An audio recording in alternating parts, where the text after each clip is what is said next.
But the one thing that would happen, my aunt told me, and one of my older cousins had told me when I was little, the only person that could get me to stop crying was my dad's sister. As soon as I was in her arms, I would shut up. Wow. I would stop. And the reason, and here's the reason why. This is why I've always known that voice. My birth mom's voice is exactly identical, at least to my ears, as my dad's sister.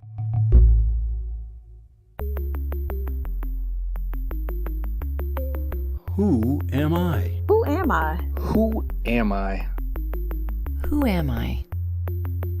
Who am I? Who am I? Who am I? This is Who Am I, Really? A podcast about adoptees that have located and connected with their biological family members. I'm Damon Davis, and on today's show is Paul. He called me from Tucson, Arizona. Paul grew up in a family where he didn't look like his parents, and eventually his mother turned incredibly harsh and abusive. Searching for his birth mother, he made a misstep when he didn't follow the advice of his search angel, and it cost him a valued relationship. Luckily, he was able to connect with his half-siblings on both sides, but one relationship ended abruptly when a spouse fired his gun at Paul. All told, Paul found links to his personal history, and that's given him the identity he was seeking. This is Paul's journey. Paul figures he was with Catholic Social Services for about 3 to 4 months before he was adopted. His father was Mexican, and his mother was Japanese. He met her in Japan during the Korean War, and they got married in the United States. So, right there, when I was old enough to look in a mirror and everything, I was like, you know, one of these things is not like the other. Mm-hmm. I don't look anything like either person. And, but, you know, But either I was little, so I didn't. the two of them don't Go ahead. look alike. So how do you not look alike?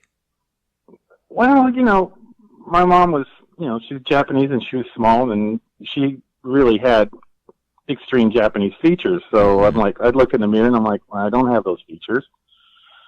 And then my dad, I was like, couldn't say I really didn't, you know, it really couldn't make the total comparison, but I'm like, something's not right here. And then as I got older, not much older, but the differences kept getting more pronounced. Mm-hmm. And I remember one of my earliest memories, I probably was 4, maybe 5. I was out in the backyard crying. I wanted to go home. And, you know, my dad comes home from work and sees me out in the backyard and asks me what's going on. I'm in the backyard just bawling my eyes out. I want to go home. And then that's when I got, this is your home. You know, I was like, no, this can't be my home. I don't look like you. Paul told me that he had recently read the book The Primal Wound, where he learned that his experience as a child of wanting to go home is not uncommon for adoptees. He had one sibling, a younger sister, who was adopted about a year and a half after himself. He said the older he got, the more he picked up on his differences with his parents. He noticed something about his adopted mother. She was always overly excitable about everything. He was young, so he didn't recognize what was going on, but things were changing. Somewhere around when I was 9 or 10, something clicked in her or something, and she just became the most abusive, horrible person you could ever want to meet. And more so toward my sister than to me. And then as I get older and learn about Japanese culture, they favor the son. And so that's why I kind of figured that a lot of her stuff I avoided a lot of it. But the thing is, I had to sit there and witness what was going on with my sister. And the thing was with my mom, this is what made the whole younger years really difficult, is the abuse she would rake on her, but also with me, it started to become a point where I could never do anything good enough. And then she always had a focal point of another family that was like best friends with my dad. And actually, the couple were my godparents when I got adopted. They had a son, a natural born son, but my mom just all of a sudden started making this kid, their son, like the example point. So why can't I do what he does? Why can't I do what he does? So as time wears on and she just gets worse and worse, that just happened more and more. And then the other thing that was really weird, and then as I got older, I found out, because I was too young to remember it, supposedly I was a very sickly child, just practically on my deathbed. But the problem was, is I never felt sick, never thought I was sick. Apparently she was doing the Munchausen's by proxy thing with other folks, so she could garner attention or more attention. How do you mean? This Explain whole that. thing, what I'm saying is, she wouldn't purposely get us sick or anything, but she would say that we were sick or come up with whatever maladies, and then she would garner extra attention from the folks at church saying, you know, how's your child and stuff like that. But then she would tell us that we were sick. I actually grew up believing I had all these maladies, which I did not have, because I was a perfectly healthy, to me anyway, I was a perfectly healthy kid that wanted to do everything perfectly healthy kids wanted to do. I wanted to play baseball. She told me, you're too sick for that. I have this, that, and the other problem. And that actually went on so far as when I got to junior high, I wanted to play football. And my mom would actually show me, we'd go shopping or something like that, and she would point out kids in wheelchairs, and she would tell me. And then I'm of the age where there was still a lot of kids running around who suffered from polio, and they were either in leg braces or whatever. Okay. So, you know, she would point out that this kid played football. That's why he's like that. And then it's just this high weirdness came from her all the time. Paul said his mother actually had plans for him to become a high-achieving musician, but he had no interest in the violin. He was always a big, tall kid, and he was into tackle football, but he had to sneak and play with his friends behind the school because if his mother saw the game, she would come out of the house into the schoolyard to put an end to it. If the family was out somewhere together and the kids got out of sight in a store, he said his mother would start screaming and wailing for them, causing everyone in the store to stop what they were doing to see what the commotion was about. When I asked Paul about his mother's abuse toward his sister, he said that it was a combination of mental and physical abuse. She would just tell her the most horrible things about not being good enough, or she would just, if she didn't do the slightest chore absolutely picture perfect, she would get the beat down. Wow. And yeah, it was crazy. Or the other one that I remember a lot is like at bath time. We'd take a bath, take a shower. Mm-hmm. Well, shampoos leave a smell on your hair, right? There's just no way you can avoid it. Yeah. My sister would come out, and I wouldn't get it, but my sister would get the sniff check. And if she could still smell shampoo in her hair, she'd go off on her. And it finally got to the point where I think I was probably 11, and I was big enough. By 11, I was actually way taller than my mom, and I probably had almost an inch on my dad. They were short in stature. That's the other thing that's really weird. I'm like 6'2". Mm-hmm. I'm not super tall, but I'm tall and I'm big. Yeah. And by 11, I've almost had an inch on my dad. And one day I was at the house, and this was going on in the back of the house. I just went over there, and I jumped on her and got her off my sister, and I just said, you know, you touch us like that one more time, I'll kill you in your sleep. Jeez. Yeah, that's how crazy it got. Yeah. So then she would just pick and choose her times, like if I was at school or if I wasn't in the house, that craziness would go on with my sister. It got to the point where she would time her rotten activities. And the thing is, you know, back then you didn't know what to do. Yeah. There wasn't a lot of info. There wasn't any support. You didn't know what to do. You almost thought this was a normal activity or normal behavior, especially if you grew up with it from the get-go. The thing is, she never dared tell my dad, but my dad had to know about all this. And that's the other thing. It got to the point where I was like asking myself, why doesn't he just get rid of her? And what I had started noticing is he started getting involved with a lot of after-work activities. He was almost never home. From the time he went to work, he would come home, change clothes, and then leave again. So he was like just, how should I say, just removing himself from the whole situation. Because even when he was home, my mom would go off on him for hours and hours on end too. Yeah, and that's it was avoidance. He's like, I don't need this crap. Yeah.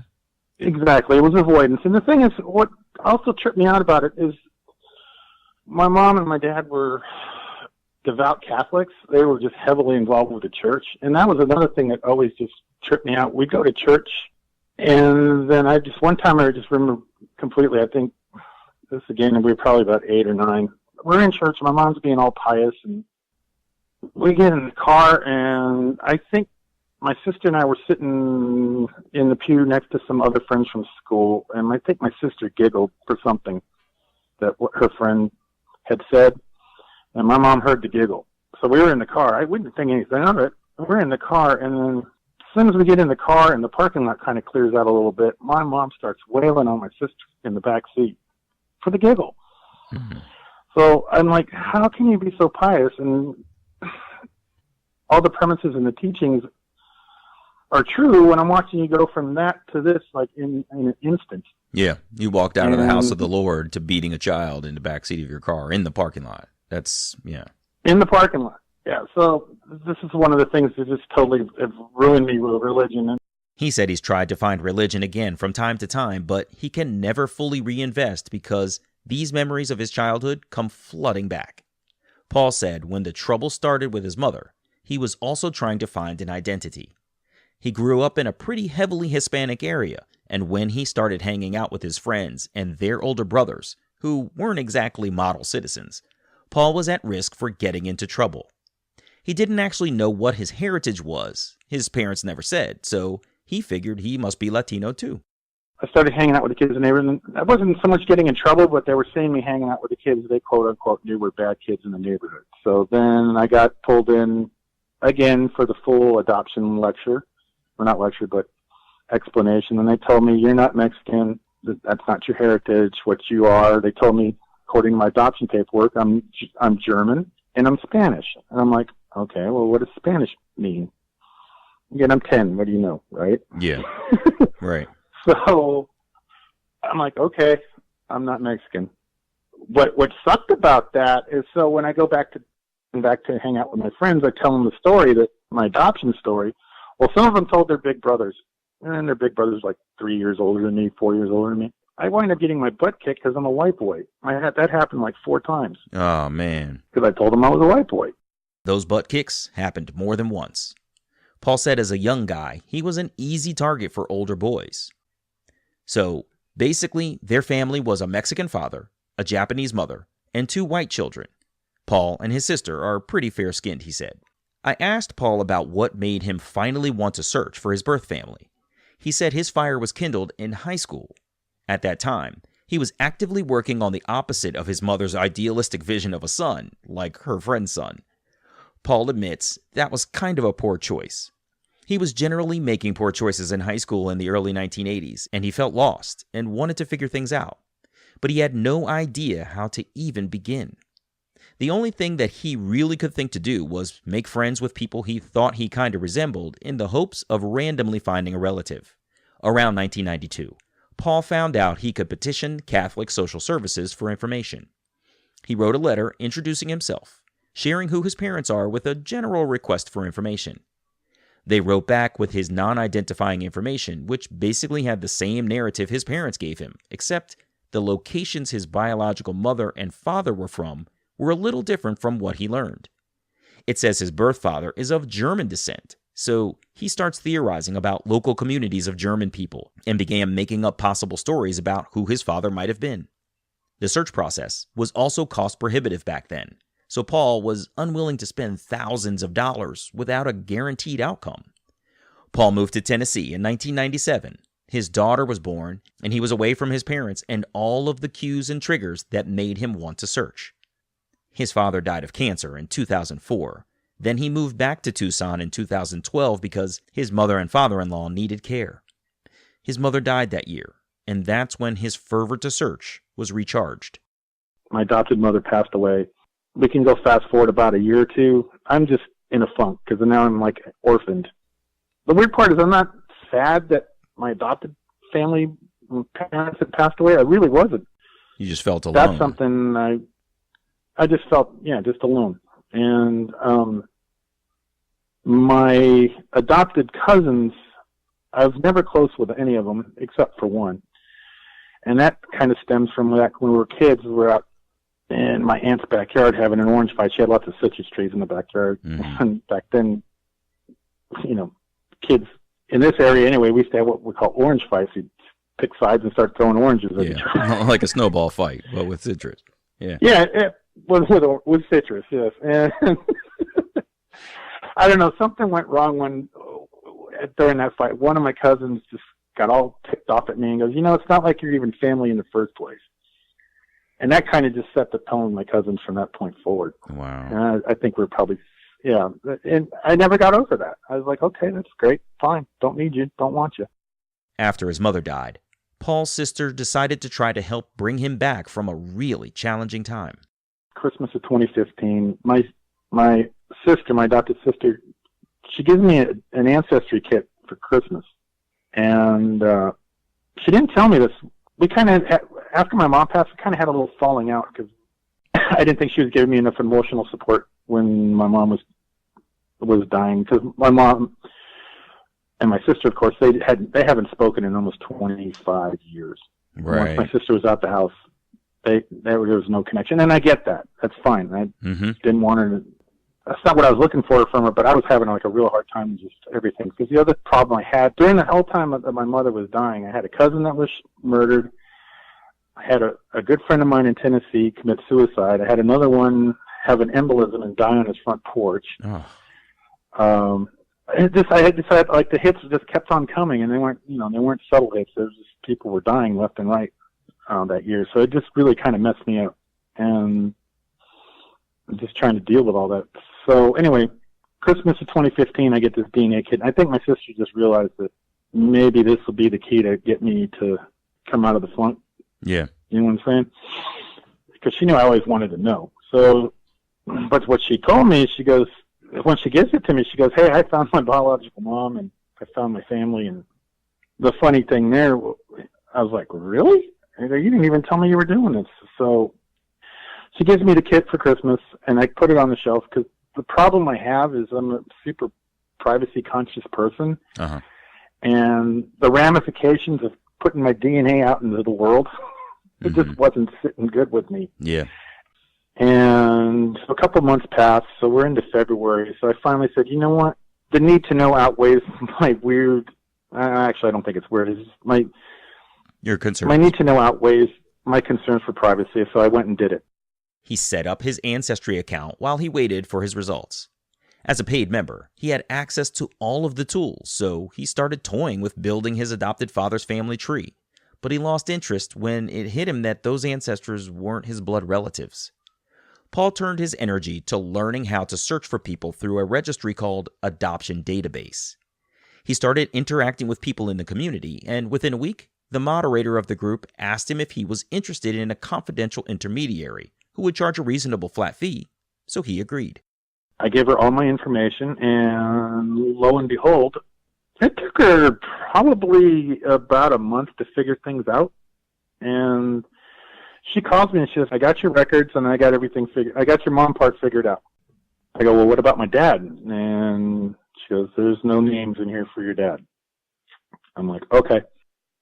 She goes, well, now I got to go through the process of making contact with your mother. And she goes, I don't know how long that's going to take, but at least I've got a name and we can go forward from there. And I'm like, wow, okay, that's huge progress, right?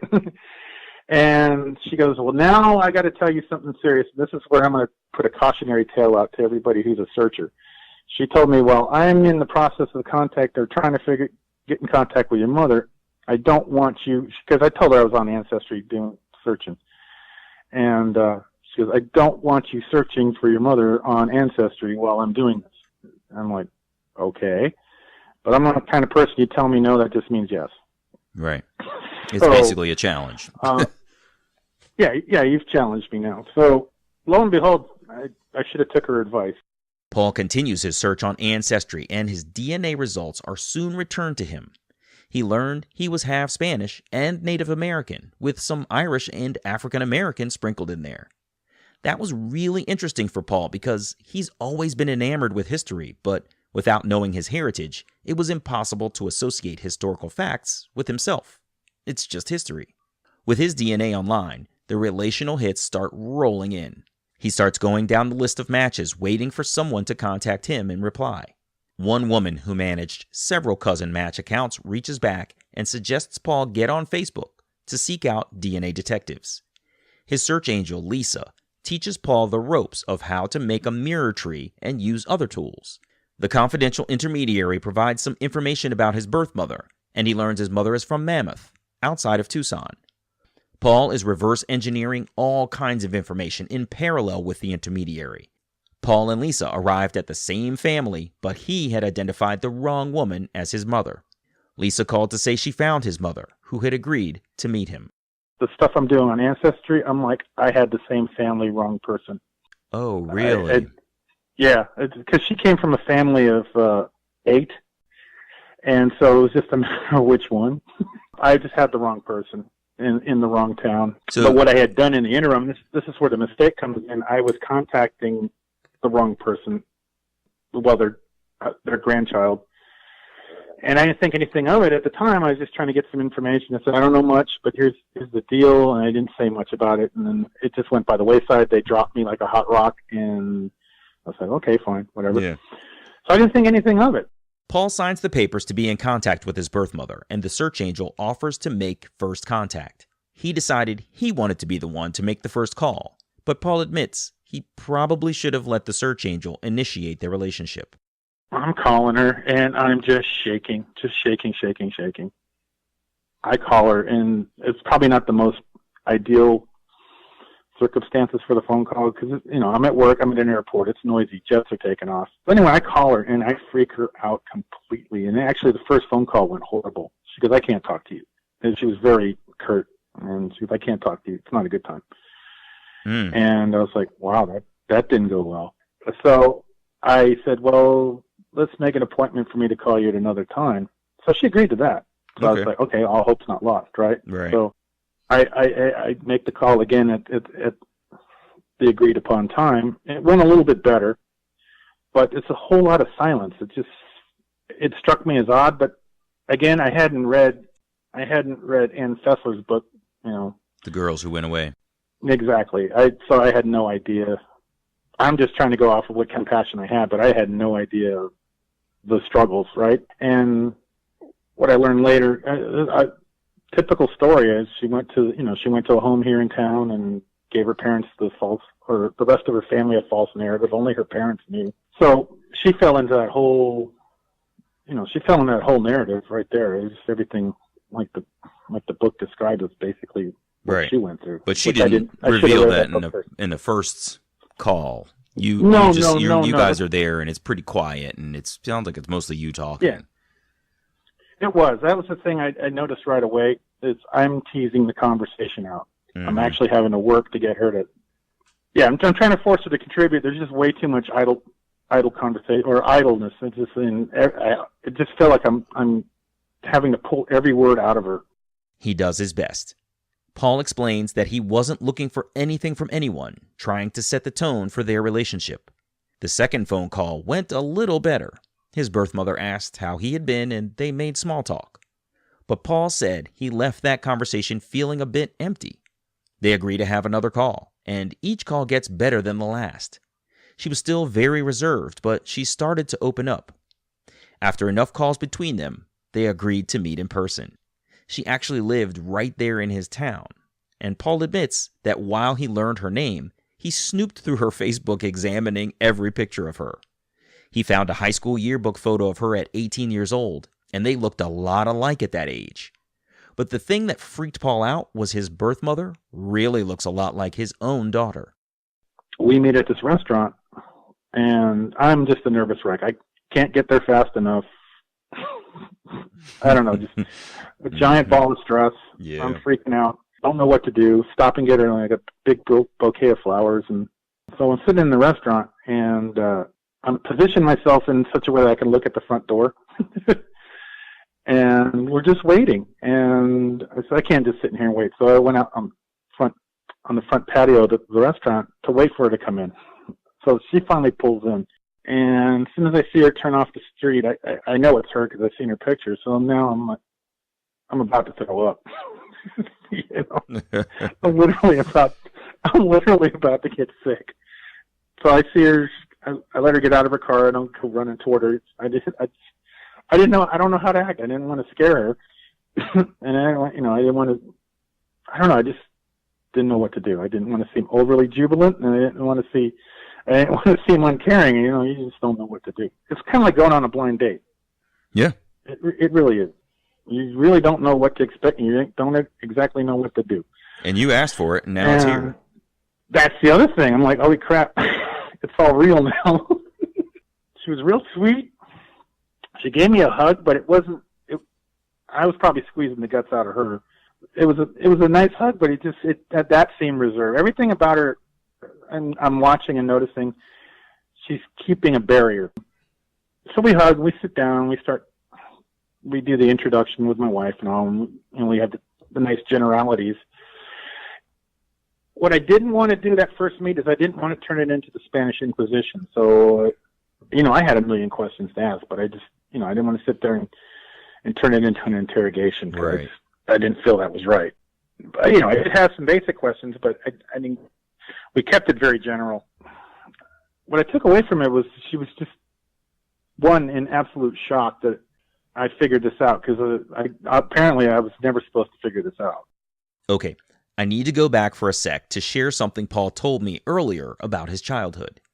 He shared that when he was a kid, there was an intense hatred from his adopted mother toward his father's sister that Paul could never understand for himself. Meeting his birth mother helped explain everything. One of the biggest things when I first met her, when she first spoke to me face to face, is her voice. It hit me like a brick. It's the voice I've always known. And this goes back to now the schism with my aunt and my mom. When my parents brought me back from wherever they picked me up at, when they brought me home, apparently I would never stop crying. I actually went 3 months nonstop, maybe longer, never stopped crying. Oh my gosh.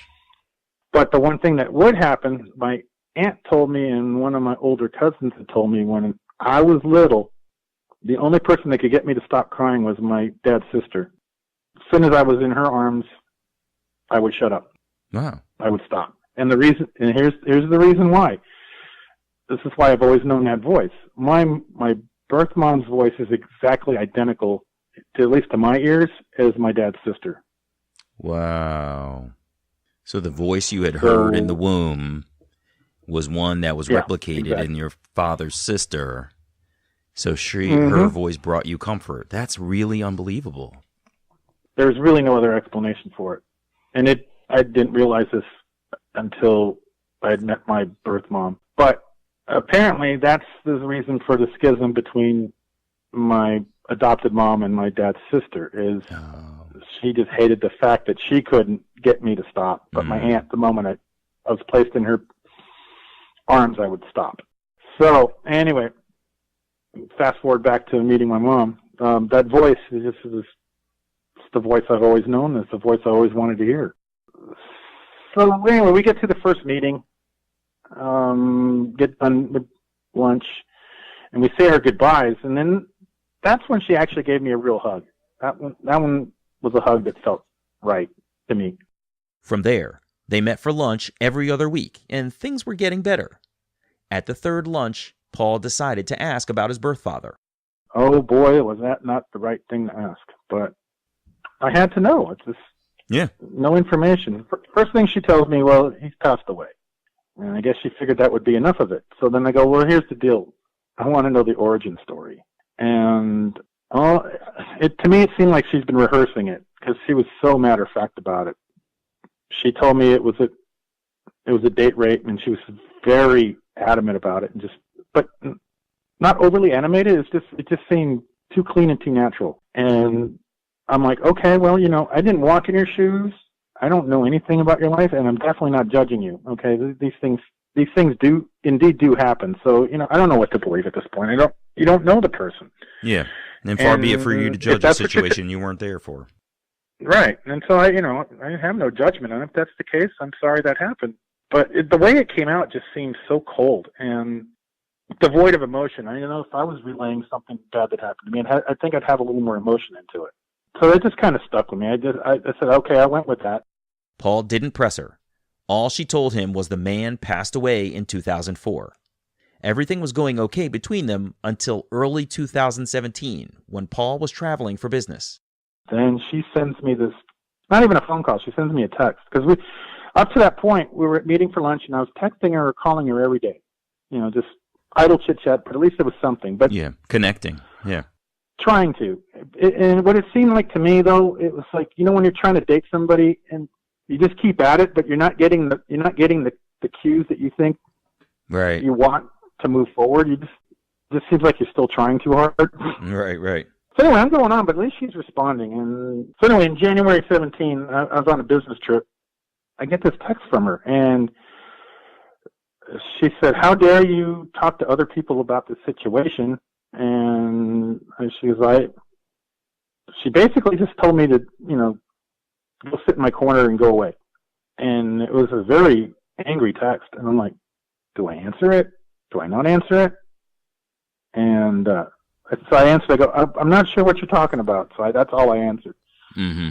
And so she answers me back that she was at a funeral, and one of the persons at the funeral, or at the wake, was the person I had talked to several months ago when I was trying to figure things out. She was at the funeral, and I guess at the wake, she's like, "Hey, does anybody know anything about a missing cousin?" That's all she said. But my mom picked up on that and then totally just put two and two together, and just went off the deep end on it. So my advice to anybody who's doing searching: if you're using a confidential intermediary, do what she says. Don't search when she tells you not to search. Follow their advice. Yeah. Although, to be honest with you, in retrospect, I don't think that would have made a difference. I think she was just looking for an out. And I was biting my tongue because I got really ticked off at it and really hurt. And I was like, I normally have a very sharp tongue, extremely sharp tongue, and I don't mind using it. But in this circumstance, I don't want to use it because I'm trying to, again, create a relationship. But right. My first thought immediately was, lady, it was just a matter of time. It was a ticking time bomb. I was already in the neighborhood. Yeah, that's exactly right. It was just a short period of time. I was already on your block. It was just a short period of time before I got to your door. That's right. And so anyway, I basically got rejected by text, and I just left it alone at that. But of course, the Facebook snooping continued. While he was still in contact with his birth mother, he learned that he had a half-sister. But his mother asked him not to be in touch with her daughter because she is unstable, and she would never forgive her own mother for this secret she bore about Paul her whole life. But after the rejection by his mother, Paul's there looking at his sister, and they can't know each other. They live in a small town, and it turns out Paul and his sister have mutual friends. We'll come back to that. So Paul starts getting some pretty close DNA matches on his paternal side, and one of them has established a tree with people's photos who resemble Paul. He feels emboldened to start asking questions. Through a series of messages, Paul connected with several family members, explained his quest to find his birth father who purportedly had been in the army and was a butcher. No one had any solid answers. However, one very kind aunt did tell Paul, "It ain't right that you're out in the woods. Let's see if we can do something." The woman's grandfather had 12 siblings, so she starts asking their relatives who were still alive if they knew anything. A few months later, the aunt had located another relative whose son had been in the army and was a butcher. Paul's having a hard time finding information on an exhaustive daily search through Ancestry DNA and findagrave.com until he finally uncovered the man's obituary, and in it, a list of the man's sons. Paul's on a business trip in Tennessee when he locates his father's sister's child, his cousin, and the guy looks just like Paul. I'm looking at this guy's picture and I go, "Holy crap, he looks just like me." I go, he must, and he grew up here in town, and he must be the doppelganger that everybody used to tell me that there was. I'd go places and be like, "Hey, you were just here."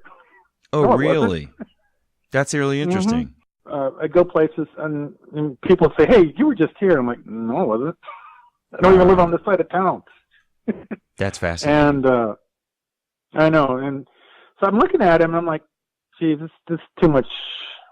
There's too much of a resemblance." So I message him on Facebook, and he comes back to me quite curt. He goes, "I don't even know who my dad is," and I'm like, "What's going on here?" Yeah. And he was very curt and didn't want nothing to do with me. And I'm like, "All right, but the resemblance is here, and you are my birth dad's sister's kid." While the man doesn't want to have anything to do with Paul, he knows he's close in making a discovery. He continues trying to locate his brothers, and he finally made contact. What was really unique about it is they had just taken DNA tests on larks. Oh, really? They didn't the do it results for any... hadn't- They were just like, let's try it. Yeah, just on a lark. And the thing is, they hadn't got the results just yet. And so, a million questions go back and forth. Then the results come, and they both pop up as half-brothers. Wow. That's lucky. It's insane. It's insane. So going back to my half-sister, I finally made contact with her. I had enough. I had talked to some friends that are mutual friends, and I asked about her demeanor and nature, and they're like, it was nothing like my mother told me. And so I went ahead and made contact. And at first it was the coolest thing ever. Mm-hmm. Until the very next day after I met her. We met and had lunch for a couple of hours. Mm-hmm. Wow. The very next day I met her and her husband for pizza and stuff, and then we went back to their house. I didn't realize that she was married to a psychopath. The guy actually shot at us. Really? Yeah. Well, what it was is he was an abuser, and these are all things she didn't tell me about, but he had literally, and then I kind of noticed something weird on Facebook, that all of a sudden my mom disappeared from her profile. It was like there was some kind of disconnect there, and I didn't realize what it was. Well, she wound up marrying this guy, and this guy basically had done an extremely super job of separating her from her family, and then I pop up. Oh. So and you've broken through the wall. Yeah, and apparently I had to go because I was a huge threat. I mean, but within 3 hours of me meeting him, he's got a gun out and shooting at us, trying to bust us up. Paul figured out who his biological father was, and he learned that his paternal roots are deep in the history of the West. He's learned that his grandparents were fur traders in the West. Other family members were in the Spanish battalion in New Orleans during the Civil War. He actually had Spanish relatives who fought on both sides of the Civil War, fighting for the North and the South, unsure which way the war would go. Even on his maternal side, he was amazed to learn that his great-great-grandfather was a Buffalo Soldier, a nickname given by Native Americans to the 10th Cavalry Regiment of the United States Army, which was an all-black unit. That part was super cool. I was like, wow, not only was he in the cavalry, but he was a Buffalo Soldier. If you live out west, that's a huge thing. Mm-hmm. I have all this history. So, yeah, granted, there was a disconnect with my mom and this rejection there. Mm-hmm. But I've picked up a whole constellation of cousins that I'm super close with, and then I have all this history. So there's wins. There's literally absolutely wins with this situation. Yeah. Wow. That's incredible, man. It must be really cool, too, as a history buff, as you've said, to now have a connection back to every piece of, American history, let alone your own personal history. That's super cool. Yes, wow. It is. That's the part that's it's super satisfying for me. Mm-hmm. Yeah. So again, I lost out on that part of it, but I don't think I ever had it in the first part with my mom. Mm-hmm. I still hold out. I still hold out hope. I'm here. I'll pick up the phone anytime. But if not, I have the rest of it. And I got an identity now, which I didn't have, a real identity. That's right. I'm glad for that, man. That's really cool. Thank you so much, man, for taking time to share your story. This has been really fascinating, and I love the fact, like I said, that you identified yourself as a history buff, and then you were able to pull back all of this interesting, rich history and associate it with yourself. That's really fascinating. That's the part that is just so fulfilling. It's neat. I couldn't ask for a better gift. That's awesome. Thanks, man. Take care. I appreciate the call, all right? Thank you very much, sir. Yeah, Paul. Take care. All the best to you, man. All right. Have a great day. You too. Bye-bye. Hey, it's me. Paul's fascination with his history mixed with a disconnect with his personal heritage is a common feeling for adoptees. I remember when I discovered some of the DNA heritage on my African side and how it made me feel to finally understand my deeper connection to the story of African Americans in the history of this country and dating back to the slave trade. There's just something about knowing more about who you are that makes you feel whole in a way that you could never have predicted, and the same is true for Paul. I was sorry to hear that his relationship with his mother deteriorated the way that it did, and I hope those who are searching out there will heed his words and stick with the advice of those who you've trusted to guide you on your search. They've done it before, they've seen a lot and have invaluable experience, and they want to see your reunion be successful, in whatever form that takes. I'm Damon Davis, and I hope you'll find something in Paul's journey that inspires you, validates your feelings about wanting to search, or motivates you to have the strength along your journey to learn, who am I, really? If you would like to share your adoption journey and your attempt to connect with your biological family, please visit whoamireallypodcast.com/share. You can choose to share your whole story, maintain some privacy about parts of your journey, or share completely anonymously. You can find the show at facebook.com/WAIReally or follow me on Twitter at WAIReally. And please, if you like the show, you can support me at patreon.com/WAIReally. You can subscribe to Who Am I Really on Apple Podcasts, Google Play, or wherever you get your podcasts. And while you're there, it would mean so much to me if you would take a moment to share a rating or leave a comment. Those ratings can help others to find the podcast too.